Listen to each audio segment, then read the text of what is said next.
এই মুসলমান তো সংসার না আজকে মুসলমান নামাজ পড়ে আল্লাহর কোরআন কি বলেছেন ওয়া মা খালাকুতুল জিন্না ওয়াল ইনসা ইল্লা লিয়াবুদুন আল্লাহ বলেন বান্দারা জিন এবং ইনসানকে আমি আল্লাহ তৈরি করলাম আমার ইবাদত করবে আমার বندگی করবে আমার হুকুমকে মানবে আমি আল্লাহ এই জন্য তোমাকে তৈরি করলাম ও বান্দা কেউ তোমাকে চিনতো না তোমার পরিচয় ছিল না তোমার কালচার ছিল না তোমার কোনো নাম ছিল না তোমার কোনো দাম ছিল না আল্লাহ বললেন আজকে তোমার এত কালচার এত পরিচয় এত নাম কোরআন তার প্রমাণ দিয়ে বললেন আল্লাহ আলাল ইনসানি হিনুম মিনাদ দাহর লাম ইয়াকুন শাইয়্যান মাযকুরা আল্লাহ বলে বান্দা তোমার অস্তিত্ব ছিল না কেউ তোমাকে চিনতো না তোমার পরিচয় ছিল না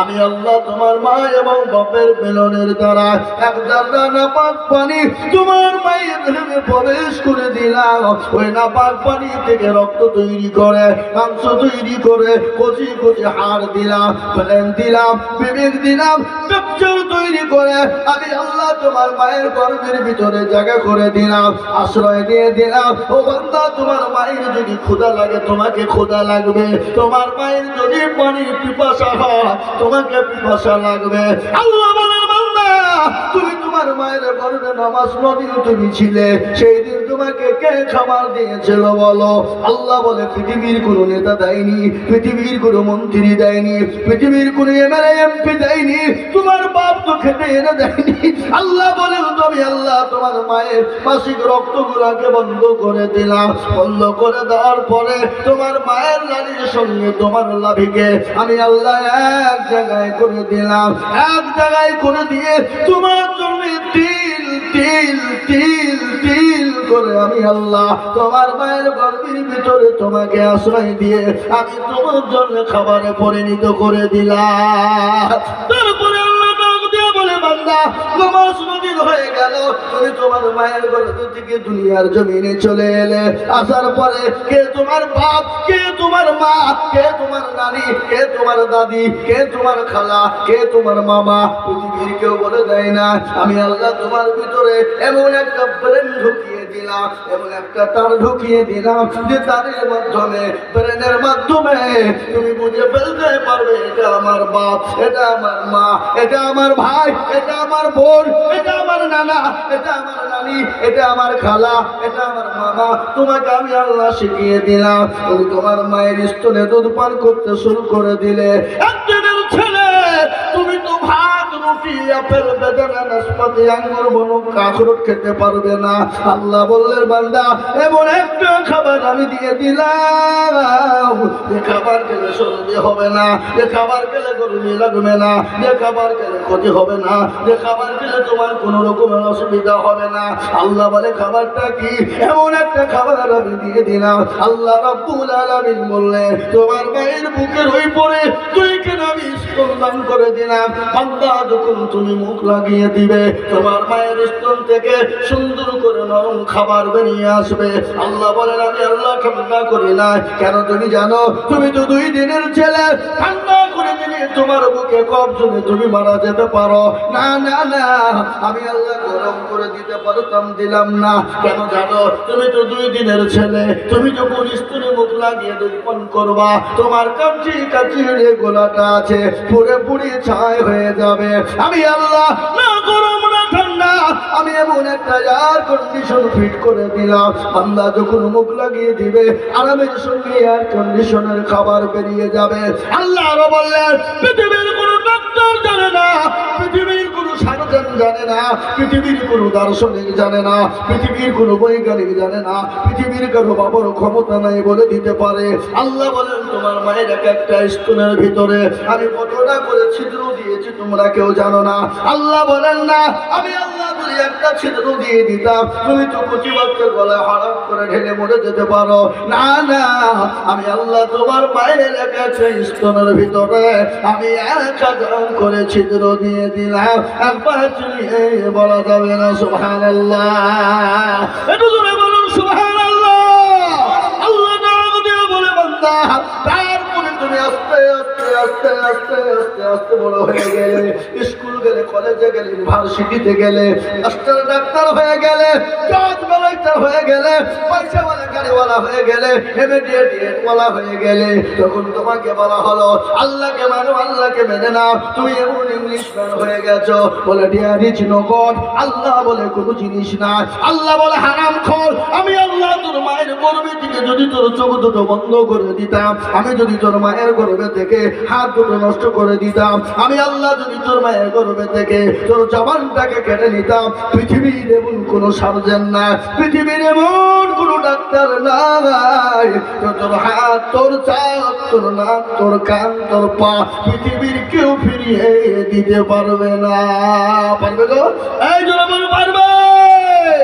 আজকে আমাদের পয়সা হয়ে গেলে, গাড়ি বাড়ি, টাকা পয়সা হয়ে গেলে, সম্পদ হয়ে গেলে, আমরা মানুষকে মানুষ মনে করি না, আত্ম অহংকার করি কি করি না? জোরে বলুন।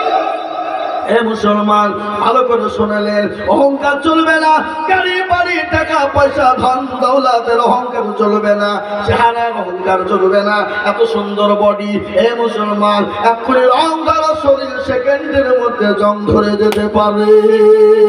পারে না? পারে না? জোরে বলুন। পারে না? পারে না?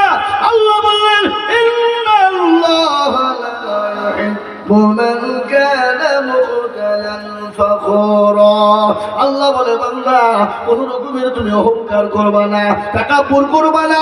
আমি আল্লাহ তোমাকে দিয়েছি, সেকেন্ডের মধ্যে কেড়ে নিয়ে ভিখারি বানিয়ে দিতে পারি। আমি তোমার রং দিয়েছি, আমি রঙকে তোমার শেষ করে দিতে পারি। জোরে বলুন আল্লাহ পারে কিনা? জোরে বলুন পারে না? জীবনের মালিককে এখন জোরে বলুন। এই জীবনের মালিককে, নিঃশ্বাসের মালিককে, বিশ্বাসের মালিককে। আল্লাহ যদি আপনার আমার আপনি বেলাইতে নজরটা কেড়ে নেয়, নিঃশ্বাসটা কেড়ে নেয়, আপনার যত আদরের সন্তান হোক, আদরের বিবি হোক, আদরের ছেলে হোক, আদরের মেয়ে হোক, আপনার পাশে কিন্তু আর একটা মিনিটের জন্য ঘুমাবে না। তারা ভয়ে দূর করে ঘর থেকে পালিয়ে যাবে। যাবে কিনা জোরে বলুন। মৃত্যু হতে দেরি। আজ আপনি মনে করছেন এ আমার, ও আমার, বিবি আমার, বাচ্চা আমার, ছেলে আমার, মেয়ে আমার, গাড়ি আমার, বাড়ি আমার, সব আমার। কিন্তু বিরুদ্ধ যদি হয়ে যায়, সেখানটা আপনাকে ঘরের ভিতরে রাখতে দেবে না। বলে খবর দে। কাকে? মানুষকে খবর দে, মায়েকে খবর কর, ইমামকে বল, মুরব্বিকে ফোন করে ডাক। বলে না? বলে না? আমাদের দেশে একটা অসুখ আছে। কি অসুখ? কেউ যদি মারা যায়, আগে তাড়াতাড়ি মুরব্বিকে ফোন কর। বলে কিনা জোরে বলুন। কিন্তু বিয়ে শাদী যদি বেটা বেটির লাগে, মৌলবীকে বলতে ভুলে যায়। যেদিন বিয়ে হয় সেদিন বলে মৌলবীকে তাতে দেখিয়ে আয়। আরে ছি ছি ছি ছি, মৌলবীকে বলা হয়নি রে, কি বললেন না? হতভাগা আমরা। কিন্তু কোরআনের কথা আপনাদেরকে শোনাই। কি আমি তো আপনাদেরকে গল্প শোনাচ্ছি, কোরআনের কথা শোনাচ্ছি। কোরআনে শুনলেন, এ দেখেন আমার সামনে কোরআন আছে। পৃথিবীর জমিনে আল্লাহকে যদি কেউ ভয় করে, মাস্টার ডাক্তার, জজ কালেক্টর, পয়সাওয়ালা গাড়িওয়ালা, এমএলএ এমপি প্রধানমন্ত্রী, কেউ কিন্তু আল্লাহকে ভয় করে না। একমাত্র আল্লাহকে কেউ যদি ভয় করে, তারা হলো আলেমেরা। কোরআন বলে ইন্নামা ইয়াখশাল্লাহা মিন ইবাদিহিল উলামা। পৃথিবীর জমিনে আল্লাহকে কেউ যদি ভয় করে, তারা হলো উলামারা, আলেমেরা। এটা আল্লাহর কোরআন। নবীর হাদিস শুনলেন, আল্লাহ নবী বললেন উলামা ওয়ারাসাতুল আম্বিয়া। আল্লাহ নবী বলে গেলেন, পৃথিবীর জমিনে আমি নবী চলে গেলাম, আলেমদেরকে রেখে গেলাম নাইদের রাসূল হিসাবে। খবরদার তাদের সঙ্গে কোনো বেয়াদবি করবা না। আলেম ওলামার সঙ্গে বেয়াদবি করবা না। এ বাবা, আলেম ওলামার ভুল হতে পারে না? পারে না? ও তো মানুষ নাকি? বুঝেন আপনারা? বলুন। আপনার 5 বেটা, কয় বেটা?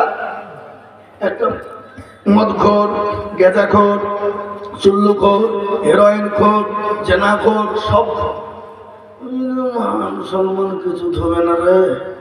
এবার তোর মতো ছেলের মতো কেন বের করে দিলেন। ঘোষপাড়ার মোড়ে বাজারের লোক দুমদাম পিটনি শুরু করে দিয়েছেন। আপনি বাপ দাঁড়িয়ে থাকবেন নাকি? কথা বলেন না কেন? কেন সে যদি মদখোর হোক, গেঁজাখোর হোক, চুল্লুখোর হোক, কেন তার তৌরুস জাতক সন্তান রক্তের যোগ আছে কিনা জোরে বলুন। রক্ত এমন একটা জিনিস, ভাই হয়ে ভাইকে 1 ইঞ্চি জমি ছাড়ে না। কথা বলেন না কেন? আপনাদের দিকে নাই? আছে। ভাই হয়ে ভাইকে 1 ইঞ্চি জমি ছাড়ে না, বাপের জমির 1 ইঞ্চি ভাগ দেয় না। এমন করে পাশের জমিতে পাঁচিল তুলে, কিন্তু ওই ভাইকে যদি কোনো পাড়ার লোক মারে, বলে ভাই গো আমাকে বিনা কারণে অমুক পাড়ার লোক মেরেছে, বলে তাই নাকি, ধরিয়ে যত টাকা লাগে দিব, দরকার হলে তোর জন্য জমি বিক্রি করবো, কিন্তু শালাকে জেলে ভর্তি হবে। বলবে না যেন বলুন। ভাই বড় আদরের জিনিস, মহাব্বতের জিনিস, কিন্তু কিছু কারণবশত রক্ত দোষ দূর হয়ে যায়। জোরে বলুন ঠিক কিনা? সামনাসামনি মা বোনেরা বসে আছে, বলা যাবে না। তাহলে এখনই গিয়ে বাড়িতে ঝগড়া লেগে দেবেন। কি কথা বলছিলেন না? হ্যাঁ মুসলমান, আমরা শোনেন মুসলমান, আমি আপনাদেরকে বলে দিই, 5টা ছেলে 5 রকমের হয়, জোরে বলুন হয় কিনা? কিন্তু আলেমদের ভিতরে তো 5 রকমের লোক আছে। কোন আলেম যদি অন্যায় করে, ত্রুটি করে, ভুল করে, তাই বলে তাকে সবার সামনে অপদস্থ করে মারতে যাবে। আল্লাহ নবী বলেছেন, আলেম ওলামাকে ধমক দেওয়া, আলেম ওলামার সঙ্গে খারাপ ব্যবহার করা মানে নবীর সঙ্গে খারাপ ব্যবহার করা হলো।